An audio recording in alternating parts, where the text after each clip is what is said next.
chair and vice chair of the county council, as well as other county council members who have come to join us this morning. I'd also like to thank our media partners who came in a moment's notice, as well as our residents who are tuning in and who have already begun to communicate with us regarding this important update. As you can imagine, this is not quite how we expected to communicate with you all today during Labor Day weekend, but over the past few weeks, we have really come to a critical juncture in our county, and I believe that it was critical to address you today. In short, we have an accountability problem in our county. And I have heard from many of you in the community who are asking, rightfully so, what I am doing to address the rise in violent crime that we have seen in our county.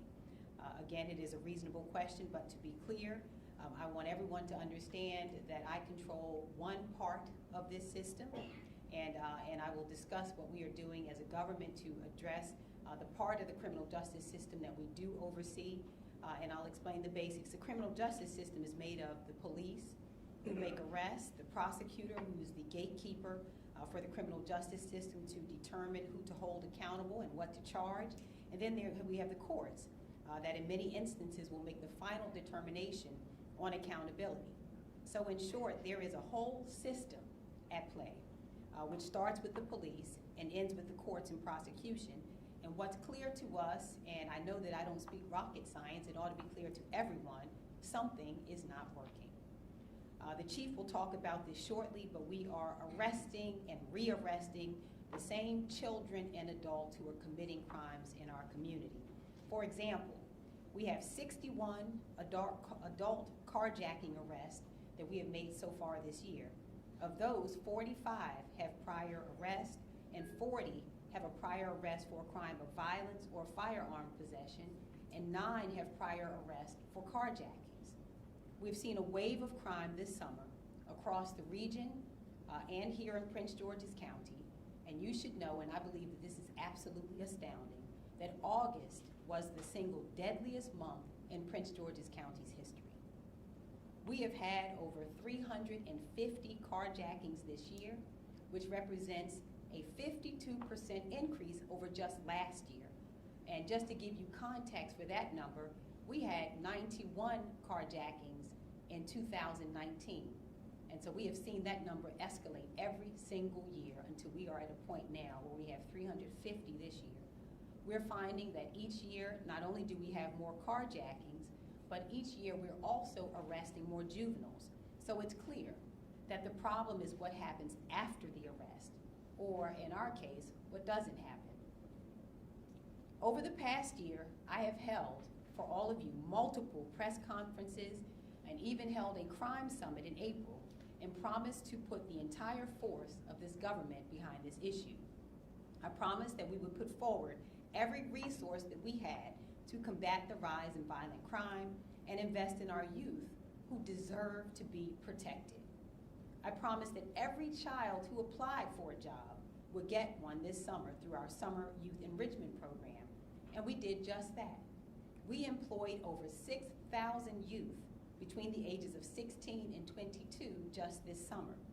I promised you as well that each child who applied for a position in the Alsobrooks Summer Passport Experience would also have an opportunity to receive enrichment in dozens of fields. We did just that, and we gave those opportunities to over 1,000 youth this summer. We recognized as well that mental health issues were driving some of the crime that we've been experiencing both among our youth and adults. So we opened a new mental health care facility and addictions care facility this year, the first of its kind to ever open in Prince George's County. And we have plans as well to further expand health services in the county. We also started, and I want to thank Pastor Tony Lee, I have seen him here this morning, but we started the Hope in Action program with over a dozen nonprofit partners as a part of our Hope Collective, providing wraparound services to youth and young adults, to include mental health services, after-school programming, mentoring, reentry services, and more. And so I could go on and on and on, but the fact of the matter is we have spared no expense or resource at trying to address the issue of violent crime in our county.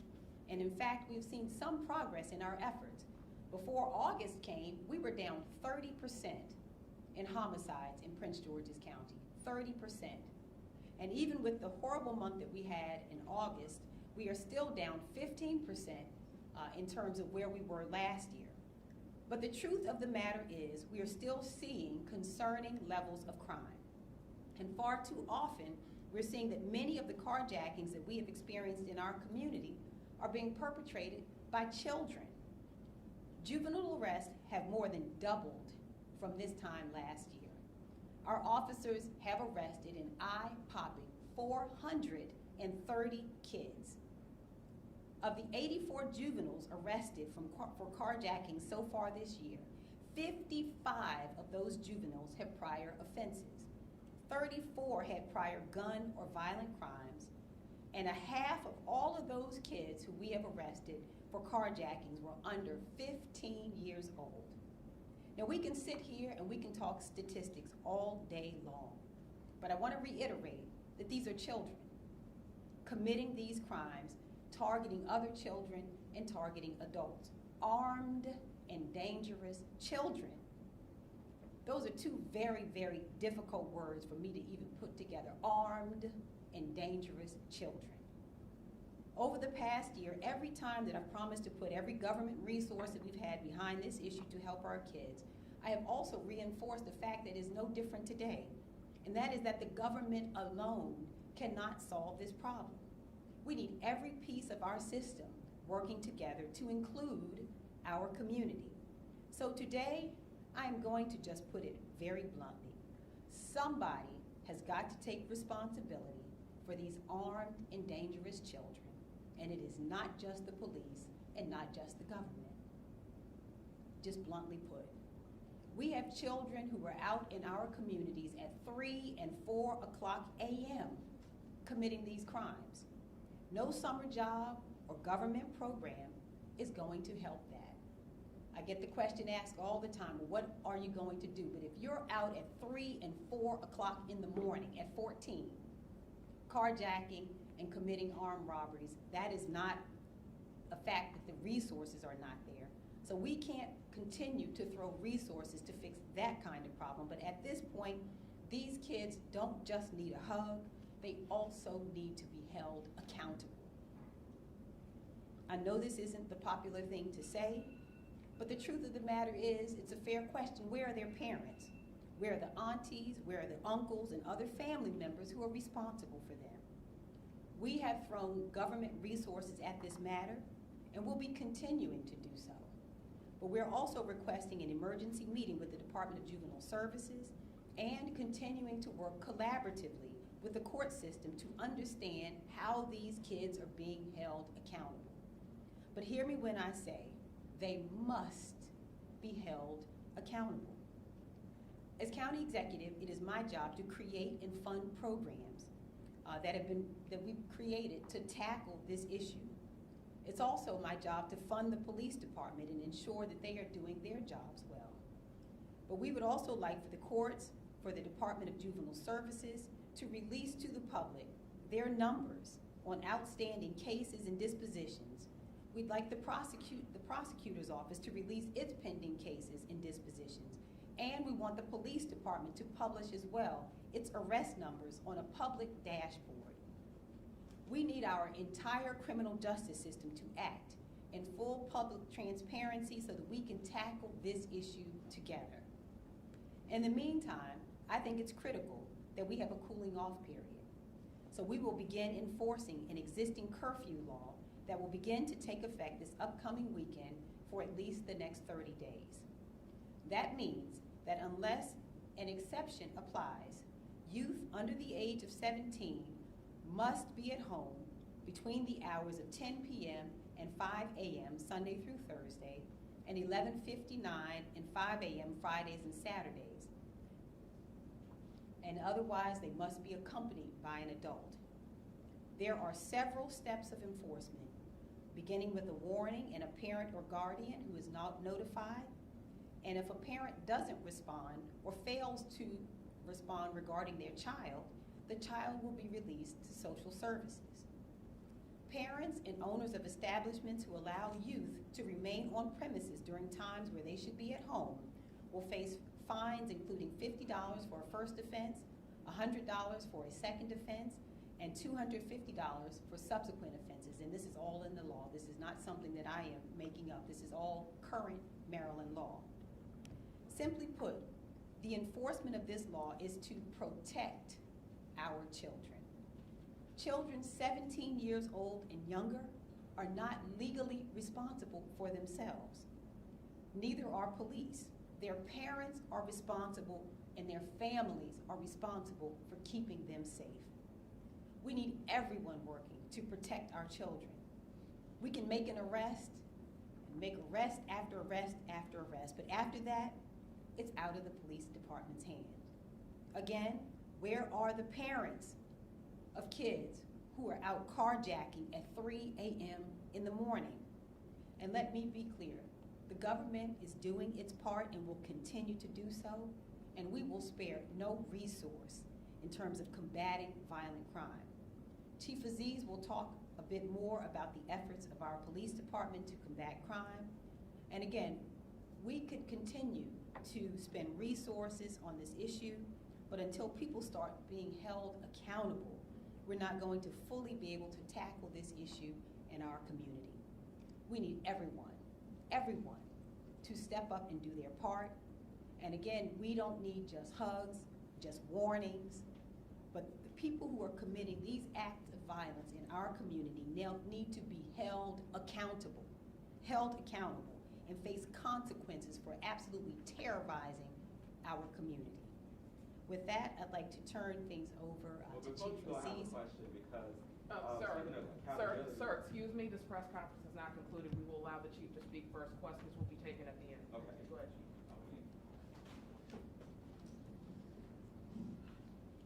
Thank you, Madam County Executive. I want to thank you for gathering us here today to talk about an important issue. I also want to thank the county chair and the council chair, the county vice chair, and the honorable council members who are in attendance today, as well as my command team who's standing behind me, and for their exemplary leadership for Prince George's County Police Department. This is an important conversation. On behalf of the women and men of the Prince George's County Police Department, this entire agency is a committed partner in the overall effort to protect and serve the residents of Prince George's County. I'm going to start today by offering the community a brief overview of crime statistics so far this year.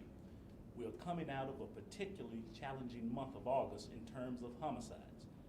There were 24 murders that the PGPD investigated this month of August, the last month of August. It is the highest numbers in 1 month in over 3 decades.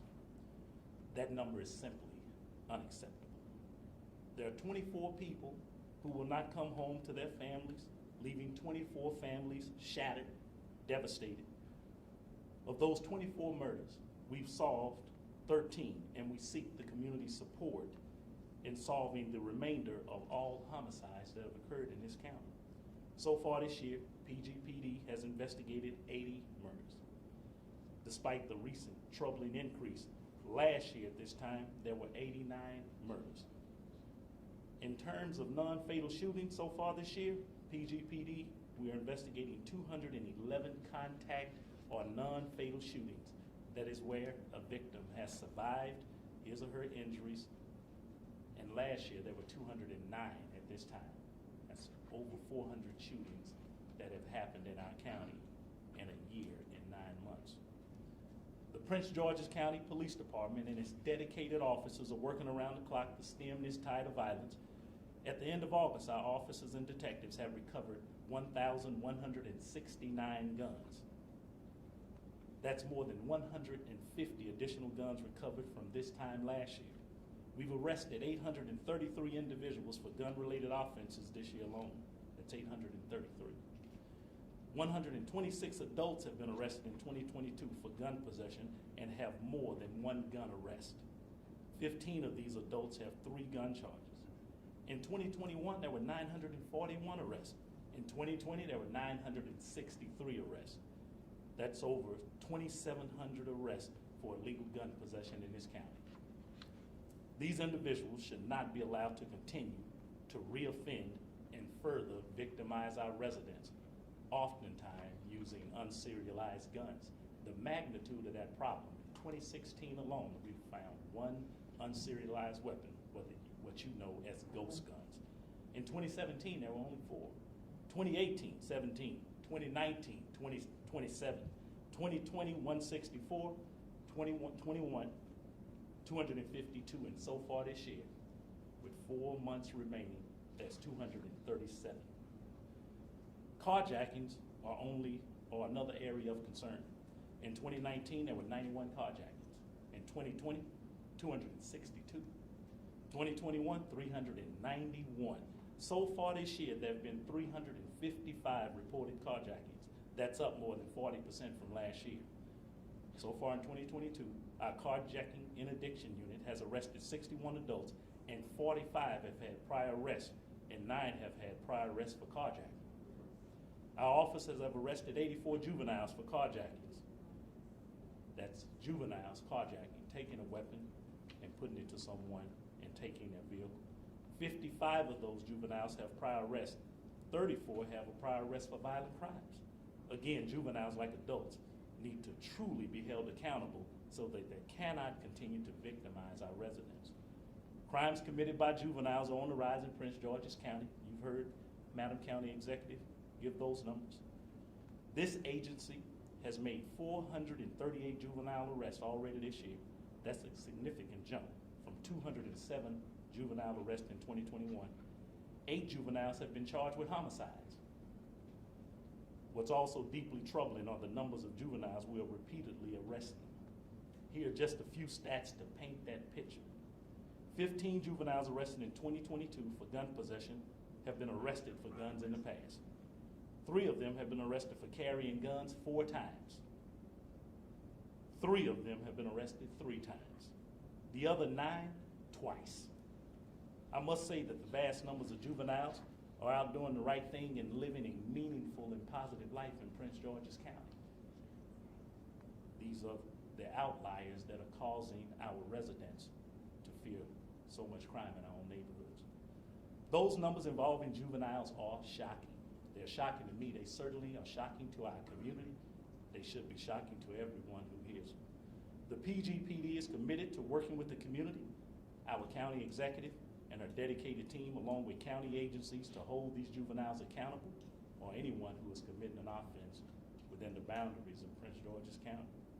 But we can't do this alone, and we can't arrest our way out of this.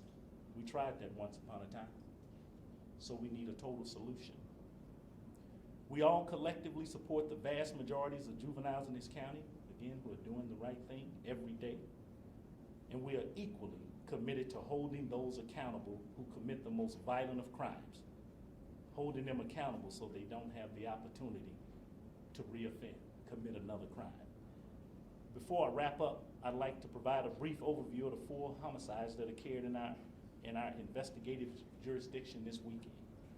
On Saturday night, a 15-year-old from Washington, D.C. was shot and killed at a convenience store in Capitol Heights.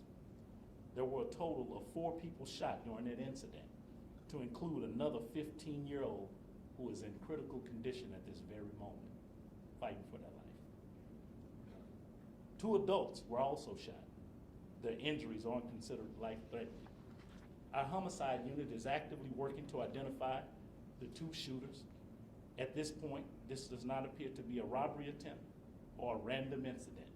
Investigators are looking into whether any of those individuals in the store were targeted by the shooters. On Sunday morning, a woman was shot and killed in Fraser Terrace in Temple Hills. This was a domestic-related shooting, and we've made an arrest in that case. Later on Sunday, there was a fatal shooting in the town of Bladensburg. An adult male was shot and killed on 58th Avenue. Investigators are collecting evidence in this case, and we're also working to identify and arrest the shooter or shooters. Preliminarily, it does not appear to be a random shooting. And early this morning, another fatal shooting occurred on 23rd Avenue in Lewisdale area. The victim was outside in the parking lot with other individuals when the shooting occurred. Investigators are working to determine the circumstances surrounding this case. As with all homicides, there's a reward up to $25,000 available for information through our Crime Solvers program. We remain committed to working with all of our criminal justice partners and being transparent throughout this entire process. It is necessary that we be unified. It is required. We want to reassure our residents that we're doing our part in this 50-50 partnership that results in a better and safer Prince George's County. No one should have to tolerate living in fear of being a victim of crime in your own neighborhood and our neighborhoods where we live, where we work, where our children play, where we entertain. And we will do our part to own our community. In closing, I'd like to thank the men and women of the Prince George's County Police Department for their exhausted efforts in serving our residents.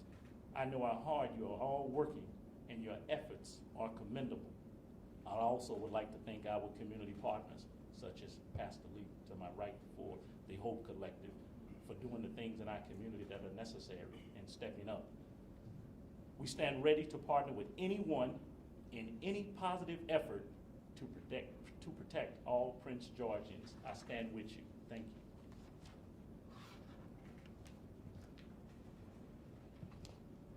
you. The County Council stands with the county executive at this time, and we are so grateful to your decisive action to establish a juvenile curfew.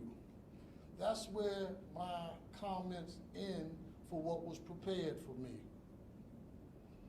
As the chair of the county council and a citizen of this county, it's really time to ask the question, who and why are individuals, whether they're young or old, are on our county streets after committing repeated crimes?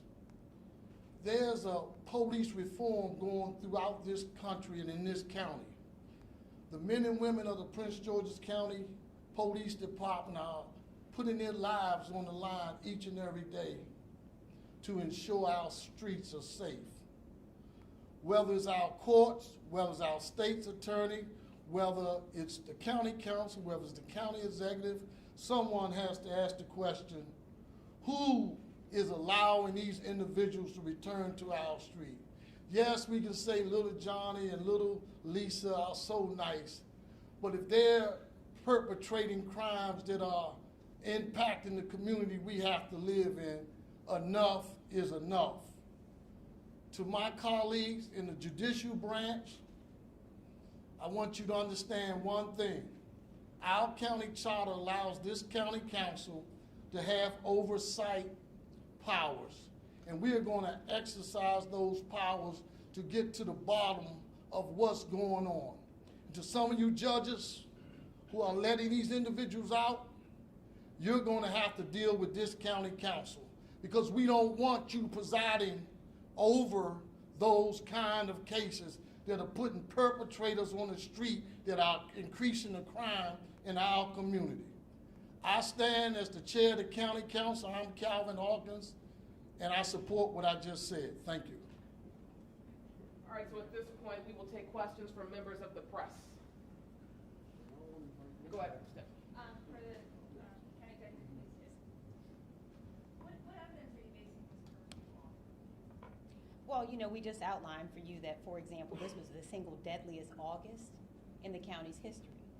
And I also shared with you some of the numbers regarding juvenile crime, in particular in the area of carjackings. If we think about carjackings alone, and the fact that we have arrested this year 438 juveniles, at least double what we saw last year, I believe that it is appropriate to do a number of things. So in other words, the curfew is just one tool in the toolbox, and we are employing various strategies and using those strategies to help us in a comprehensive way protect children and to protect our community. So the curfew is done as much to protect youth as it is to curb crime. I cannot stand by and continue to watch children who are shot and killed, who are not only committing crimes but harming others, and do nothing about it. And so out of protection for these children who have no business, by the way, on a street anyway after 10 p.m. On a weeknight, we now are asking their family members to take responsibility for them, to take them into a safe space where they will not be harmed, not be exposed to harm. And we are also employing other strategies at the same time. And so in other words, we are working, for example, with Maryland National Capital Park and Planning Commission to make sure that we have recreation centers that will be open throughout the county. I have given a charge to the director of our Department of Family Services, and Social Services, to make sure that we are also providing wraparound services throughout for these young people. Making sure that if they show up at one of these recreation centers and we notice, for example, that there is an issue that social services can jump in and help with, they're going to be providing that help. And so we're going to be working with the school system, social services, and others. So this is just a comprehensive approach. But the truth of the matter, again, is the children who are 17 years old and younger are not legally responsible for themselves. Somebody is responsible for them. I asked that because you pointed out yourself, you've been here with you for 2 years, asking if you've been also putting all the programs out there that you are trying to address this. Well, actually, What makes you think? Well, actually, we haven't been here for 2 Is there years. any policy The point of the matter is, I'm answering. The point of the matter is, we haven't been here for 2 years. We're seeing an escalating problem. So what I've described to you is this year, we've seen that number increase by over 40%. And we have put in place measures all along the way. The summer jobs program, the mental health facility that I told you about. I created an Alsobrooks passport program. We have created funding to make sure that we have additional mental health services in our school system. And so what I'm telling you is there's a continuum of tools that we're using. And again, I'm not new to this. I was a prosecutor for 13 years, so I know exactly what I'm looking at. But we are using a continuum of tools to address the issue, and this is just the latest tool in the toolbox. And so it is, but we have not, these numbers are getting worse. I'm telling you that in 2019, we had 91 carjackings. We are now sitting in 2022 with 355, and many of those individuals, what I'm telling you is this is a whole system.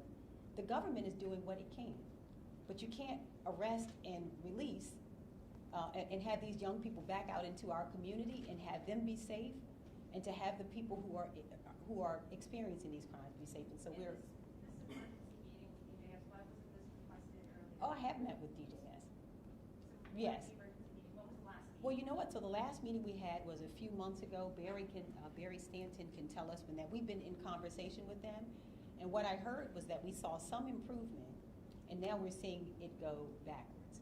So we're going to meet again to ask them about what measures are being taken to make sure that the kids are being helped. And since you're asking the question, what I'm hearing very bluntly, police are saying two things. They're saying they arrest kids who say to them, "You're wasting my time. Let me hurry up and get out of here because nothing is going to happen to me." And so there is a whole culture of fearlessness that is developing because the kids believe that nothing will happen to them. And so we have to address that issue with them. And we also are hearing that there are occasions where our officers pick up youth and try to take them to a facility, and they are refusing to accept the children. We are having difficulty having children held who are committing armed carjackings and armed robberies, that they're being sent back home. And so these are questions we need answers to. Scott? Could you describe for me whether or not there's communication occurring now? For instance, weekly meetings where you sit down, look at warrant service, different agencies all together, identify individuals to target, things like that. These are strategies that have occurred in the past. I'm unclear whether post-COVID these things are continuing to happen. Can you characterize whether or not you sit down with DHS once a week, identify individuals to serve warrants on, et cetera? Help us with that, please. So the chief can talk to you about what they're doing with the Department of Juvenile Services. Well, let me address part of that.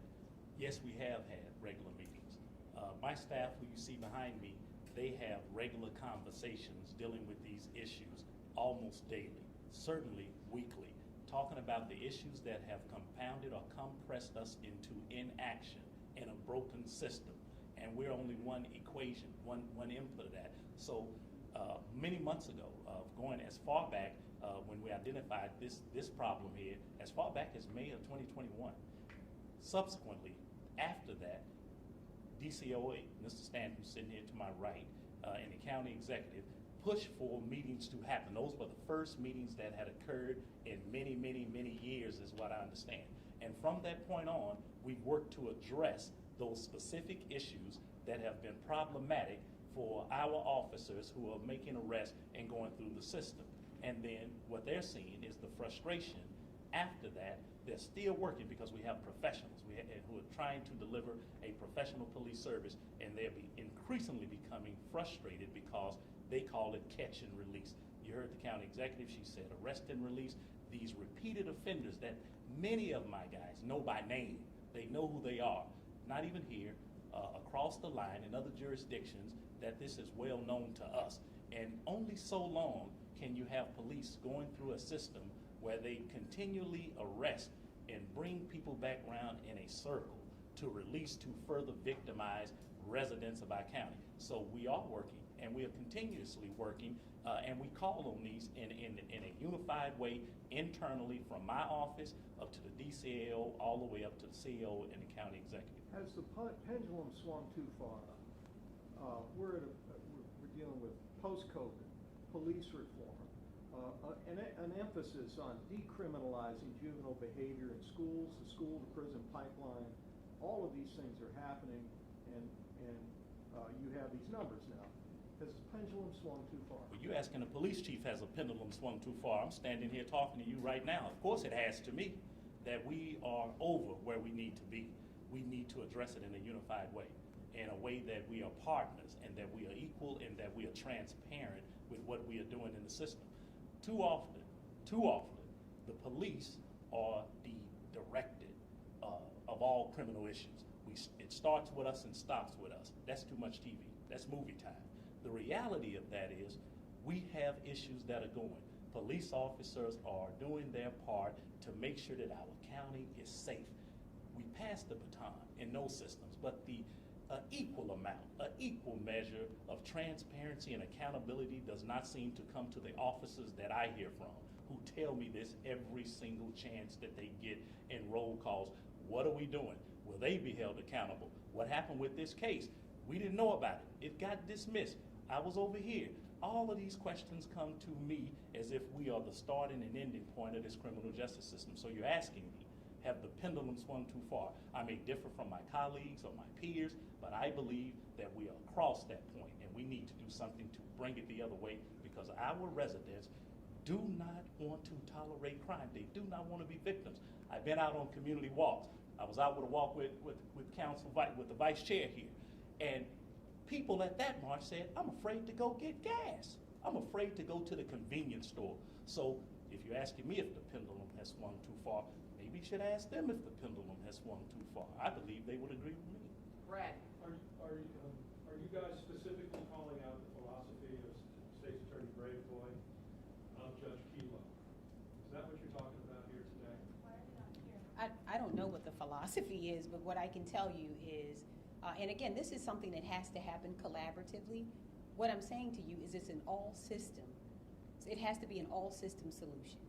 And absolutely, it has to be the case that the police have to be at the table, the state's attorney's office has to be at the table, the Department of Juvenile Services has to be at the table, the court system has to be at the table in order for this to be resolved.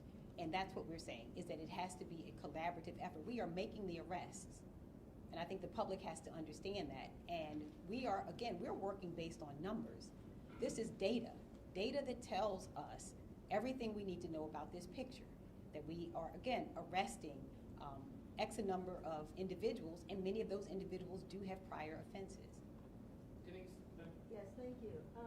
Chief, you mentioned that about accountability, that it seems to start with the police department and the police department. If someone can explain how this curfew will be implemented, will that be another responsibility of the police department to execute Well, let me say this, because I think what you're asking is, we've been here before with the curfew, and the re-implementation of a curfew, the police are going to do our part and try to do it better with what we did before. The components and the support of it, we believe that we have to carry out any order, any directive that comes in the realm of what we're we're supposed to do already. The law provides for us some direction with it. We follow our protocol and our policies, and we believe we're going to be able to meet that out in some form or fashion. As far as the specifics, then this may be a more holistic approach from what the county executive is directing. So Denise, I think I understand what you're asking. You're asking about how will the resources be impacted if police are already working. This is a law that's already on the books, and so this is not a new law. We last saw that this curfew, we strongly enforced in 1995. We feel that the facts and circumstances warrant us doing so again. But the truth is this: we need family members to step up and do their part. That's how we're saying that with many of our young people, that's how we got here in the first place. This is not something to further burden our police services. Again, if you have a child under 17, and it's 10 p.m., we're asking family members to make sure that child is not unaccompanied after that time and out in the community. We don't believe that it is safe for children to do that.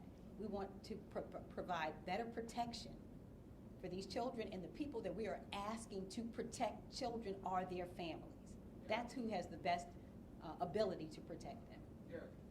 What sort of teeth are here? You might have explained this earlier when you talked about the curfew. Is there accountability, some sort of statutory accountability for family members, parents, guardians if there are violations? So the law does outline already. Again, this is not something we're creating. This is simply a Maryland law that we're enforcing. And it does provide penalties. On the first offense, it's a warning to parents. And then after that, the penalties increase, go up to $100, $200, and then the child is also directed to social services, to the Department of Social Services. And again, I want to reiterate something. We are working on this together as a community. This is not us against parents. We're saying everyone has a role to play in terms of the solution here. The government has a role to play, which I've outlined for you, the ways that we're continuing to work. We know that the court system has a role to play and families have a role to play. So this is not us against parents. We have to work together to protect their children. Yeah, Marie, your last. I understand that you guys have established the whole collective. Is that working? Is there any data showing that it's helping reduce crime in any way? Yes. Well, prior to August, as I explained to you, we were down 30% in terms of homicides. And that was a result of some of the strategies that we had already put in place. The Summer Crime Initiative. Again, we told you that we funded the Summer Jobs Program, hired every single child who applied, got a job.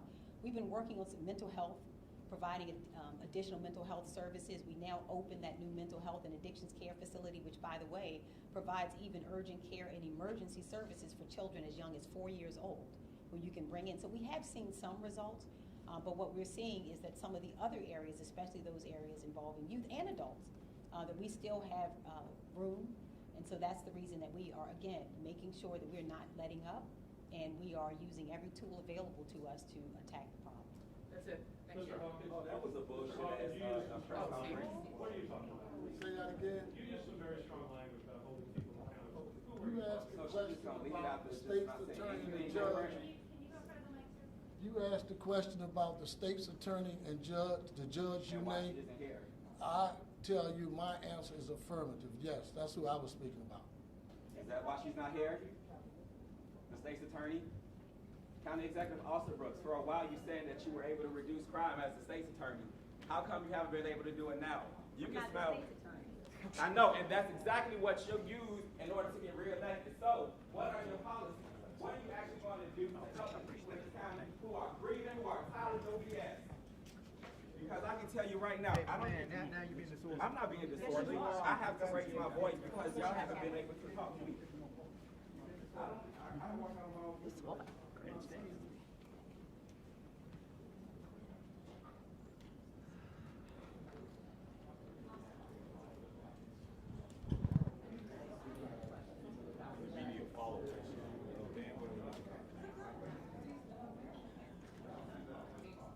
Concerned citizens, I hate